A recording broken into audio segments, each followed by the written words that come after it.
இனியவா இந்த நிகழ்ச்சியை கேட்டு என்ஜாய் பண்ணிட்டு இருக்கீங்க. புது யுகம் எஃப்எம் ஸ்டேஷனில் சூப்பரான ஒரு விஷயத்தை பற்றி தெரிஞ்சுக்கிட்டோம் அப்படின்னு சொல்லலாம். அதாவது பிஸ்னஸ் அந்த மாதிரி விஷயங்கள்லாம் நம்ம அவ்வளோ டிஸ்கஸ் பண்ணாத விஷயம் இல்லையா? ஆமா. எனக்கே அவ்வளோ தெரியாதுன்னு சொல்லலாம். இன்னைக்கு நிறைய விஷயம் கற்றுக்கிட்டேன். குட், நல்லா போச்சு. அண்ட் இப்போ அந்த பகுதியில் பார்த்தீங்கன்னா வந்து ஒரு ஃப்ரெஞ்ச் கட்டுரையாளர் அவர் என்ன சொல்லியிருக்காருன்னு பார்த்தீங்கன்னா, ஃபர்ஸ்ட் அவர் பேரை சொல்கிறேன். அவர் பேர் வந்து ஜோசப் ஜோபர்ட். அவர் என்ன ஓகே. சொல்லியிருக்காரு அப்படின்னா, இந்த புது புக்ஸில் எனக்கு பிடிக்காத ஒரே விஷயம் என்னன்னு பார்த்தீங்கன்னா, நான் பழைய புக்ஸ் கலெக்ஷன் ஒன்று வாங்கி வச்சிருப்பேன்ல, அதில் வந்து சில இதெல்லாம் படிக்காமல் இருக்கும். அதை படிக்க விடாமல் பண்ணிட்டோம். அதான் எனக்கு பிடிக்காத விஷயம் புது புக்ஸில் அப்படின்னு சொல்கிறாரு. எக்ஸாக்ட்லிடா. புதுசா எப்பவுமே நம்ம ஒரு விஷயம் பார்க்கும்போது நம்ம அப்படியே அது அட்ராக்ட் ஆயிடுறோம் இல்லையா? ஸோ அது பக்கமா போகும்போது பழசெல்லாம் நல்லா கண்ணில் தெரியாது. அதுக்கப்புறமா ரொம்ப நாள் கழிச்சு வருத்தப்படுவோம். என்னடா இது, அவனை வேற நம்ம சீண்டவே இல்லையே அப்படிங்கிற கரெக்ட் மாதிரி. கரெக்ட் அதெல்லாம் வந்து படிக்காமலே அப்படியே புதுசாவே கிடக்கும். பட் ஆனால் பழைய புக் அது. So, ஆமா. அப்படி விடாம வந்து நம்ம என்ன பண்ணோம் அப்படின்னு பார்த்தீங்கன்னா, பழைய புக்ஸை வந்து படிச்சு முடிச்சோன்னு தான் வாங்கி வச்ச புது புக்ஸே படிக்க ஆரம்பிக்கணும் அப்படின்னு கூட சொல்லலாம் இல்லையா? ஆமா, இதெல்லாம் பிளான் பண்றது நல்லா தான் இருக்கு. இதெல்லாம் நடைமுறை கொண்டு வரது தான் கொஞ்சம் கஷ்டமா இருக்கு. ஓகே, இன்னைக்கு இப்போ எந்த புது புக்கை பத்தி பார்க்க போறோம்னு பார்த்துடலாமா? பார்க்கலாம். பைபிள், குரான், ஆதிசங்கரருடைய புத்தகங்கள், ராமானுஜருடைய புத்தகங்கள், மத்வாச்சாரியாருடைய வாழ்க்கையில் அவர் சாதித்த சாதனைகள் மற்றும் சமூக ஆர்வலர்கள் பலர்களை மார்க்சிலிருந்து பின்னால் வந்த லெனின் மேற்கொண்டு மாசேத்துங் அண்ட் சேகுவாரா இவர்களுடைய சாதனைகள் அனைத்தையும் ஏதோ நேரில் பார்த்த மாதிரி ஒரு பார்க்கும் வாய்ப்பு திரைப்படங்கள் மூலம் எனக்கு கிடைத்ததால் எனக்கு மிக பெரும் மனப்பரிமாற்றம் ஏற்பட்டது. அண்மையில் இந்த புத்தகம் என் கைக்கு கிடைத்தது. ஓல்டு பாத் ஒயிட் கிளவுட்ஸ், பழம்பாதை வெண்மேகங்கள் என்கின்ற புத்தரின் வாழ்க்கை வரலாறு இது. இதை எழுதியவர் வந்து திச் நாத் ஹான் என்கின்ற வியட்நாமிஸ் புத்த குரு. இவர் ஒரு மிக இளமையான ஒரு குரு. மிக அற்புதமாக இவர் இந்த புத்தகத்தை வடிவமைத்திருக்கிறார். அதாவது மனிதன் பிறப்பதில் வந்து பிறந்தது முதல் செய்கிற காரியம் வந்து மூச்சு விடுதல். கடைசியிலும் அந்த மூச்சைத்தான் விடுகிறான். கடைசியாக அந்த மூச்சு பிறந்ததிலிருந்து கடைசி வரை மனிதன் மறந்து போவது தான் எப்படி சுவாசிக்கிறான் என்பதைத்தான். புத்தர் சாதனையே அந்த சுவாசத்தை திரும்ப மனித குலத்திற்குள் கொண்டு வந்தார். அதை பற்றி ஒரு அவேர்னஸை, ஒரு மிக பெரும் புரிதலை கொண்டு வந்திருக்கிறார். இந்த புத்தகம் அதை அற்புதமாக விளக்குகிறது. இளம் வயதிலேயே புத்தர் பிறந்ததுமே நீங்கள்லாம் கேள்விப்பட்டிருப்பீங்க. புத்தர் பிறந்ததுமே எல்லார் அஸ்ட்ராலஜரும் சொன்னாங்க இவர் ஒரு மிகப்பெரிய சக்கரவர்த்தியாகவோ அல்லது ஒரு மிகப்பெரிய துறவியாகவோ ஆவார் என்று. அதை கேட்ட சுத்தோதனா, இந்த சாக்கிய வம்சத்து அரசனாகிய சுத்தோதனா, இவருடைய தந்தை, புத்தர் மிக பெரும் இளவரசராகத்தான் சக்கரவர்த்தியாகத்தான் ஆக வேண்டும் என்று அதற்கான முயற்சியில் முழு மூச்சாக இறங்கினான். ஆகவே அவன் கொண்டு வந்தது உலகில் அந்த வயதில் அந்த காலத்தில் அவர் கற்றுக் கொடுக்க வேண்டியதை, அந்த சப்ஜெக்டை, அந்த யார் திறமையானவரோ அவரை கொண்டு வந்தார். அப்படி அவர் கொண்டு வந்தவர்களில் என்ன சொல்கிறாங்கன்னா, புத்தர் 8000 மிகச்சிறந்த ஆசிரியர்களில் பல கலைகளையும் பற்று தேர்ந்தார். அவர் வந்து படித்தது இந்து சாஸ்திரங்கள் அத்தனையும் படித்தார். என்ன வாட்போர் விட்போர் 64 ஆயா கலைகளையும் கற்றான். அது மட்டுமல்ல, அவர் அற்புதமான ஒரு மனைவியையும் அடைந்தார். அவருடைய தாயும் சுத்தோதனும் இவரை பெற்றதற்கு பெருமை அடையும்படி வாழ்ந்தார். இதில் என்னென்னா, புத்தர் வந்து என்ன மாஸ்டர் பண்ணியிருந்தார்னா, இதில் இந்த புஸ்தகத்தில் சொல்கிறாங்கன்னா, சாம வேதத்தை கரைத்து குடித்திருந்தார். அற்புதமாக சாம வேதத்தை பாடுவாராம். அவருக்கு மிகப்பெரிய இன்ஸ்பிரேஷன் சாம வேதமாக இருந்தது. ஆனால் இப்படி வாழ்ந்த புத்தர் ஒரு நாள் ஒரு இரவு தன் மனைவியினுடைய இன்டைரக்ட் கன்சென்ட்டோடு தான், சொல்லாமல் இல்லை, இன்டைரக்ட் கன்சென்ட்டோடு தான் அரண்மனை விட்டு வெளியேறுகிறார். இந்த ரியாலிட்டினா என்ன, இந்த சத்தியம்னா என்ன அப்படிங்கிறத கண்டுபிடிக்கணும். நம்முடைய வாழ்க்கையில் இந்த சமுதாயத்தில் ஏற்படுகின்ற சஃபரிங்ஸ், ஒவ்வொரு மனிதனுக்கும் உள்ளும் ஏற்படும் போராட்டங்கள், வலிகள், இத்தனைக்கும் ஒரு விடை தேவை என்று தேடி கிளம்பினார். அவர் கிளம்பினவர் மோர் தேன் 5 years, 5 ஆண்டுகள் ஏறாத இடம் இல்லை, போகாத இடம் இல்லை, தேடாத குரு இல்லை.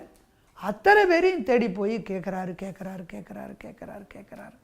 இவைகள் ஒரு சில குருக்கள் அவருக்கு மிக உயர்ந்த பரிணாமத்தை, ஆன்மீக வளர்ச்சி கொடுத்தார்கள். அவர் ஒரு ஸ்டேஜ் அங்கே போன பிறகு, ஒரு நிலைக்கு போன பிறகு அங்கிருந்து அடுத்த நிலைக்காக மாறினார். இப்படி பலரை சந்தித்து பலருடன் படித்து வாழ்ந்த அவர் வந்து இந்த தன் மூச்சை அப்சர்வ் பண்ணுவதால் மட்டுமே எப்படி இருக்க முடியும், எவ்வளவு தியான நிலைகள் உண்டு அப்படிங்கிறதெல்லாம் முற்றிலும் உணர்ந்தார். அதனால தான் புத்தரை வந்து நம்மளும் இன்னும் எப்போ பார்த்தாலும் மெடிடேட்டிவ் பாஸ்டரில் தான் அவரை பார்க்குறோம். ஈஸ் இன் தியான நிலையில் தான் இருப்பார் அவர். தியானத்தின் மூலம் மட்டுமே தன்னை உணர முடியும் என்பதை உணர்த்தினார் அவர் புத்தர்.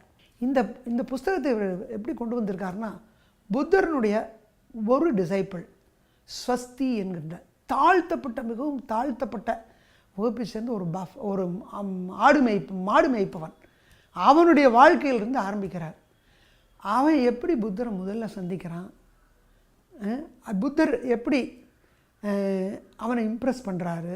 அவர்னால அந்த சுஜாதாங்கிற ஒரு பொண்ணு, புத்தர் வந்து ஒரு காலத்தில் ஆஸ்ட்ரிட்டியை மேற்கொண்டிருந்தார். ஆஸ்ட்ரிட்டினா என்ன, மிக கடும் விரதங்கள், உடலை வருத்தும் விரதங்களை எல்லாம் இருந்து தான் சாகும் நிலையில் அவருக்கு ஒரு உயிர் கொடுத்த அந்த சுஜாதா என்ற ஒரு தாழ்த்தப்பட்ட வகுப்பை சேர்ந்த ஒரு பெண் கொடுத்த அந்த கஞ்சியை கொடுத்து மேலே வந்தவர் தன் மனதை மாற்றிக்கொண்டு ஒரு புது வழியை ஆரம்பித்தார். உடலும் மனமும் ஒன்றே, உடலை வருத்துவதால் மனமும் வருந்துகிறது. ஸ்திரமான மனம் வேண்டுமானால் உடலும் நன்றாக இருக்க வேண்டும். உடலையும் உள்ளத்தையும் பாதுகாப்பது மிக அற்புதமான ஒரு விஷயம் என்பதை கண்டு அதன் மூலம் நீண்ட தியான பயணத்தின் மூலம் உண்மையை உணர்ந்து தனது மிக அண்மையில் அவரை தேடி வந்த 5 சீடர்களுக்கு அவற்றை சொல்லிக் கொடுத்து தனக்கு குருவாக இருந்த பலருக்கும் திரும்ப வந்து அவற்றை சொன்னார். நீங்கள் இந்த நிலையிலிருந்து மேலே செல்வதற்கு என்ன வழி என்பதையும் சொல்லிக் கொடுத்தவர். அவர் தேடி சென்றார். அது மட்டுமல்ல, புத்தரை பார்த்து, புத்தர் நடந்து போகிற போதே அவரை பார்த்தவர்கள் வந்து ஞானத்திற்கு முன்னும், ஞானம் அடைவதற்கு சற்று முன்னும், அவர் ஞானத்தை அடைந்த பின்னும், நிர்வாணத்தை அடைந்த பின்னும் அவரை பார்த்து பிரமித்த சக்கரவர்த்திகளும் ஞானிகளும் சாதாரண மக்களும் என பல பிரிவினரும் எப்படி அவர்களிடம் எப்பேற்பட்ட தாக்கத்தை அவர் ஏற்படுத்தினார், ஏன் ஏற்படுத்தினார், அது எப்படி ஏற்பட்டது என்பதையெல்லாம் விளக்கமாக இந்த புத்தகம் ஸ்டேஜ் பை ஸ்டேஜ் ஒரு பரிணாம வளர்ச்சியுடன் அழகாக சொல்லுகிறது. இந்த புத்தகத்தினுடைய ஒரு அற்புதமான ஒரு விஷயம் என்னென்னா, புத்தர் சுத்தோதனுக்கும் மகாமாயாவுக்கும் பிறந்ததிலிருந்து, அவர் தன்னுடைய ஆன்மீக பாதையில் திரும்பியதிலிருந்து, ஆன்மீகத்தில் நிர்வாணத்தை அடைந்ததிலிருந்து, அதன் பிறகு தன் இறுதி வாழ்க்கை வரை, இறுதி மூச்சு வரை எப்படி மக்களுக்கு வழிகாட்டியாக இருந்தார், எப்படி தன்னை நாடி வந்தவர்களும் தானே தேடி போயும் பலருக்கும் நல்வழியை காட்டினார். ஒவ்வொரு இந்த பாதையில் அவர் நடக்கும் பொழுது அவருக்குள்ளும் மற்றவர்களுக்குள்ளும் ஏற்பட்ட பரிணாம வளர்ச்சிகளையும் அவருடைய பின்னால் புத்த மதமாக மாறிய அவருடைய இயக்கத்தில் இருந்தவர்களுக்கு உள்ளிருந்த கருத்து வேறுபாடுகளையும் அவர்களுக்குள் நிகழ்ந்த போராட்டங்களையும் தெளிவாக அவரது 80 ஆண்டு கால வாழ்க்கையை மிக விரிவாக அற்புதமாக இந்த புத்தகத்தில் சொல்லியிருக்கிறார் இந்த புத்த பிக்ஷு. ஒரு நல்ல புது புக்கை பற்றி பார்த்தோம். ஆனால் இந்த பழைய புக் புது புக் அப்படின்னு பேசிட்டு இருக்கும்போது நான் ஒரு தடவை ஒன்று பண்ணேன். ஏன்னா நான் ஒரு புக்கு படிச்சுட்டு இருந்தேன், அதை முடிக்கல. அதுக்குள்ளே ஒரு புது புக் வேறு வாங்கிட்டேன். ரொம்ப இன்ட்ரெஸ்டிங்காக இருந்தது. ஃப்ரெண்ட்ஸ் எல்லாம் சஜஸ்ட் பண்ணாங்கன்னு வாங்கிட்டேன்.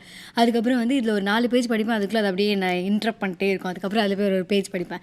அதுக்கப்புறம் ரொம்ப குழம்பி போய் 2 புக்குமே முடிக்கல. சுத்தம். நீங்கள் கிளைமேக்ஸ் கரெக்டாக எப்படி முடிக்க போகிறேன்னு நினச்சிங்களோ அப்படியே முடிச்சிட்டிங்க. ஸோ 2 புக்குமே படிக்க முடியாமல் போயிருது இல்லையா? ஸோ ஒரு புக்கு என்னதான் இருந்தாலும் பழைய புக்கை நம்ம மறந்துட்டோம் அப்படின்னு ஃபீல் பண்ணக்கூடாது. படிச்சுட்டு இருக்க புக்கை விடக்கூடாது. படிச்சு முடிச்சோன்னா அதை கீழே வச்சுட்டு இன்னொரு புக்கை ரீட் பண்ணோம் அப்படின்னு நான் சொல்றேன். நீங்க இவ்வளோ பெரிய ஆளு, நீங்க என்ன சொல்லியிருக்கீங்க, அதை எப்படி மறக்க முடியும்? அதை பார்த்து நம்ம தமிழ் பகுதியும் வரப்போகுது. அதில் என்ன பேச போறோம் அப்படிங்கிறதையும் பார்க்கலாம். புதிய யுகம் FM ஸ்டேஷன்ல இது இனி அவை என்று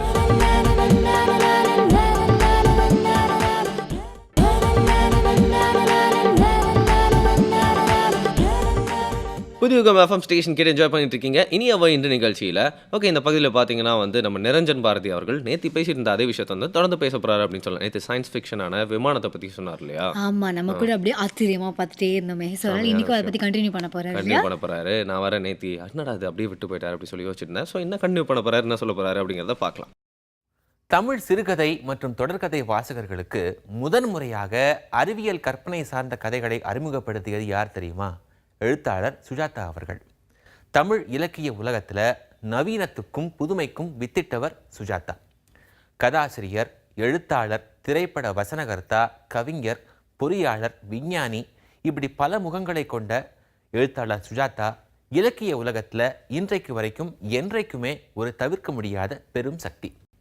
சுஜாதா நமக்கெல்லாம் இந்த அறிவியல் கற்பனை சார்ந்த, அதாவது ஆங்கிலத்தில் சொல்வதென்றால் சயின்ஸ் ஃபிக்ஷன், இந்த கதைகளை அறிமுகப்படுத்தியதற்கு முன்னாடியே, அதாவது இன்றிலிருந்து ஏறத்தாழ பல ஆயிரம் ஆண்டுகளுக்கு முன்பே சீவக சிந்தாமணி அப்படிங்கிற ஒரு காப்பிய நூலில் இந்த அறிவியல் கற்பனை ஒன்று பதிவாகியிருக்கு, இடம்பெற்றிருக்கு. என்னடா அது, நம்ம முன்னோர்கள் எழுதிய காவியம் அப்படின்னா காதல் காட்சிகள் இருக்கும், போர்க்கள காட்சிகள் இருக்கும், இயற்கை வர்ணனைகள் இருக்கும், புலவரை அரசனை புகழ்ந்து பாடுவது போலலாம் இருக்கும். எப்படி திடீர்னு சம்பந்தமே இல்லாமல் இந்த அறிவியல் கற்பனையெல்லாம் இடம்பெற்றிருக்கு அப்படின்னு தான் யோசிக்கிறீங்க. நான் சொல்வது அனைத்தும் உண்மை. திருத்தக்க தேவர் தான் எழுதிய சீவக சிந்தாமணி அப்படிங்கிற நூலில் ரொம்ப சிறப்பான ஒரு கதாபாத்திரத்தை கொண்டு ஒரு அறிவியல் கற்பனை கதையாக அதை உருவாக்கியிருக்காரு. சீவக சிந்தாமணியில் இந்த தகவல்கள்லாம் இடம்பெற்றிருக்கு, சரி. ஆனால் அதற்கு முன்னாடி இந்த சீவக சிந்தாமணி என்ன கதைன்னு நம்ம எல்லாரும் தெரிஞ்சுக்கணும்ல.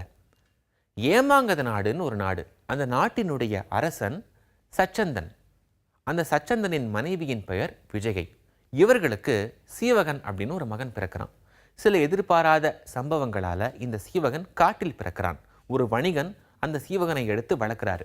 இயல்பிலேயே இந்த சீவகன் ஒரு புத்திசாலியான குழந்தையாக இருக்கிறதால கல்வி, கேள்வி எல்லாவற்றிலும் சிறந்து விளங்கி ஒரு அறிவாளியாக இருக்கிறான்.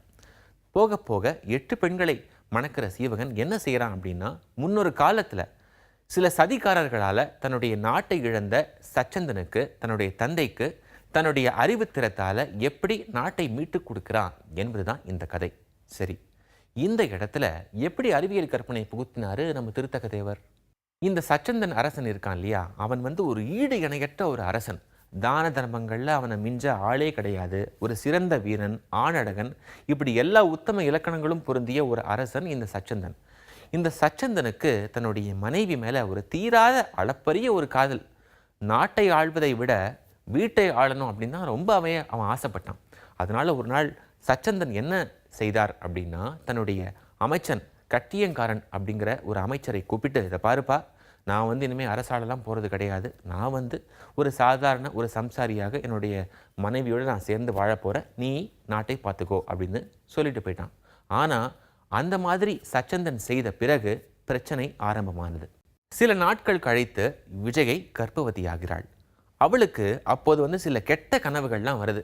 என்ன வருது அப்படின்னா, தன்னுடைய நாட்டை சச்சந்தன் இழந்து விடுவார், நாட்டில் ஒரு மிகப்பெரிய போர் மூளும் அப்படின்னு. அவள் கண்ட கனவு பலிக்கிறது.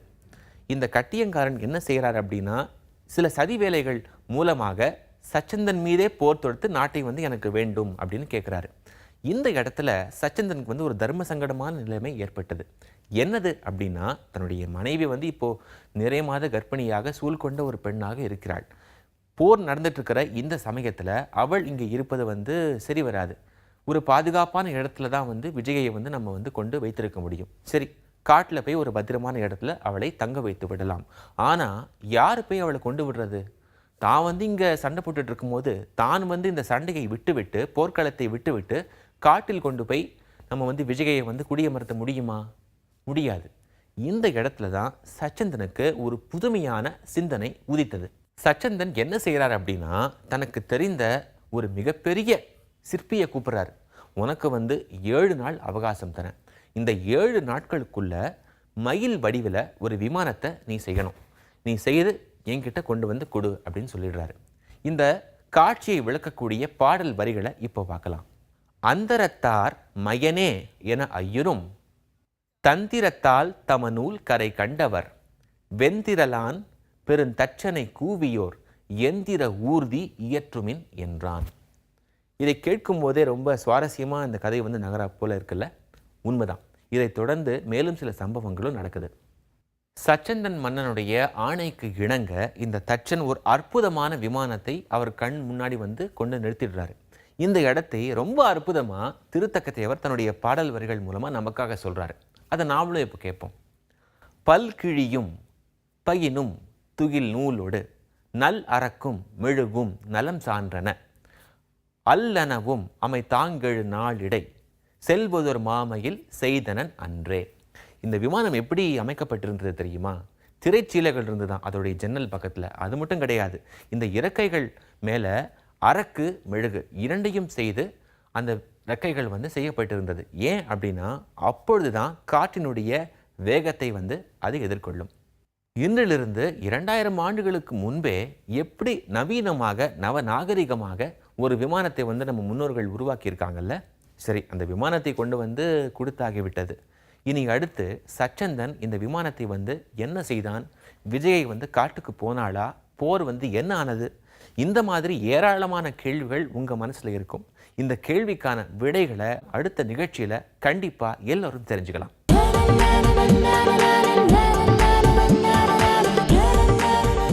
இப்போ இவர் பேசிட்டு இருக்கும் போதே மைண்டுக்குள்ள நோட ஆரம்பிச்சிருச்சுடா.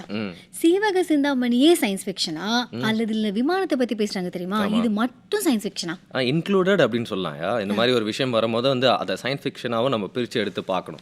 ஆனா இந்த வந்து இவர் விமானம் பத்தின அந்த கதையும் சொல்வாரு அப்படின்னு நினைச்சேன். பட் இந்த இடத்துல போய் அவர் பிரேக் விட்டாரு. அவரோட டிப்பிக்கலான ஸ்டைல் இது அப்படின்னு சொல்லலாம். ஏதாவது ஒரு இன்ட்ரெஸ்டிங்கான விஷயத்த சொல்லிட்டே இருக்கும் போது நம்ம அப்படியே ஆர்வமாக கேட்டுகிட்டே இருப்போம். உடனே ஸ்டாப் பண்ணிட்டு போயிடுவார். ஓகே, அப்போ நம்மளும் இப்போ இங்கே ஸ்டாப் பண்ணிட்டு போகலாமா? ஸ்டாப் பண்ணிட்டு போயே ஆகணும். ஏன்னா அது புதிய FM ஸ்டேஷனில் இனியவை என்று